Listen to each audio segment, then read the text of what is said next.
Hello all, Sabado here. So we're going to be talking about Arena 1 troops in this episode. The Spear Goblins. So the pros to the Spear Goblin is great for countering flying troops. It's good at pushing towers as well. Gets maybe 2 spears onto a tower even when being shot at by the tower. The downside to Goblins is splash damage. They'll be taken out no problem, and arrows as well. So let's move on to our next one. So here we have the Goblin, and the Goblin is strong against higher damage troops because they swarm. As you can see, there's 3 of them, and they're also used in the Goblin Barrel. They're perfect. It's a good little assassin troop. They're weak against splash damage, air, what else could... Witch. The Witch would take them out pretty quick as well because of the skeletons. Okay, so let's move on. We've not got that many compared to the last episode. We're going to try and keep this short and just roll on to the next one, which is going to be the Goblin Hut. Now the Goblin Hut, I do love the Goblin Hut. The pro is you can use it to... You can focus damage on the tower that you're not attacking by placing the Goblin Hut behind your tower on the left or right side. You don't want it too close towards your crown tower, otherwise they can hit 3 buildings at once with arrows, fireball, or another spell. So you can use your troops to say, for instance, you deploy the Goblin Hut on the bottom left. You can use your troops and focus on his right tower, because the goblins coming out will get at least 1 or 2 arrow hits onto his tower, and it lasts for, as it says there, what does it say? 1 minute, so 60 seconds in total. You'll be able to get that damage onto his tower. So that might actually focus his attention onto where the Goblin Hut is. So you can choose whether to help storm with the aid of the Goblin Hut, or just use that as a diversion and you can attack on the other side.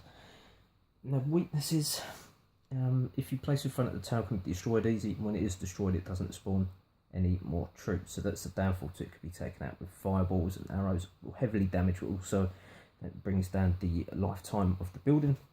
So now let's move on to the Valkyrie.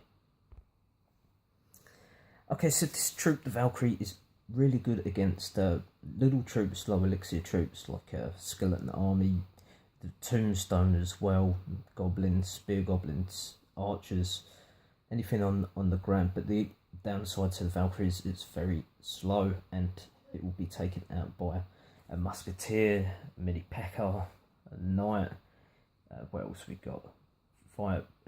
Musketeer, Mini P.E.K.K.A., Knight, Prince, but also air troops as well. The Witch will be able to take it out no problem because the little skeletons coming out. But yeah, it's great to push with other troops if they don't have air troops, like a baby dragon will take out a Valkyrie. So be careful with that when using the Valkyrie. Make sure you've got something there to help back it up. So okay, let's move on to the lightning spell. So the lightning spell is very costly at 6 elixir, but the pros to this is it takes on, as it says, that bolts of lightning hit up to 3 enemy troops or buildings with the most hit points in the target area. Reduce damage to crown towers, obviously, otherwise you'll be able to nuke them, but it's still pretty good damage. 393 damage for a level 3 lightning spell is quite big. It's probably, I don't know, maybe 10% of a tower's health. But yeah, if you've got someone rushing with like a Prince, a Giant, a Musketeer, just random 3 troops, then that will hit within the target area. That will hit the 3 highest HP troops, which is exactly what you want. So it can be a very, very useful tool, but it comes at a price of 6 elixir. So let's move on now to the last and final one of this episode, the Goblin Barrel. Okay, so there's a few things you can say about the Goblin Barrel. You can use it on defense, although not many people do. So if you haven't got like a Skeleton Army, you could use that on like a Prince, a P.E.K.K.A., a Knight. So you can use it as a defensive tool. You can also use it a little bit like the Goblin Hut. You can be focusing one tower specifically, then you can throw the Goblin Barrel onto the opposite tower that you're not actually attacking and keep taking away the HP. Or you can, maybe you're doing a push, or your tower's being pushed, and you can get the Goblin Barrel down onto theirs. Or, as I said before, you can help with your own defense.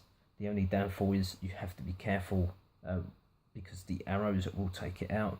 Or if they use like a bomber, baby dragon, a wizard, or even spear goblins and archers behind a tower, be able to take them out quick. So be careful what your opponent's using, and if they waste their arrows, say, I don't know, if you're using a Skeleton Army or minions, they use the arrow to take that out, then that's your advantage to use the goblin barrel.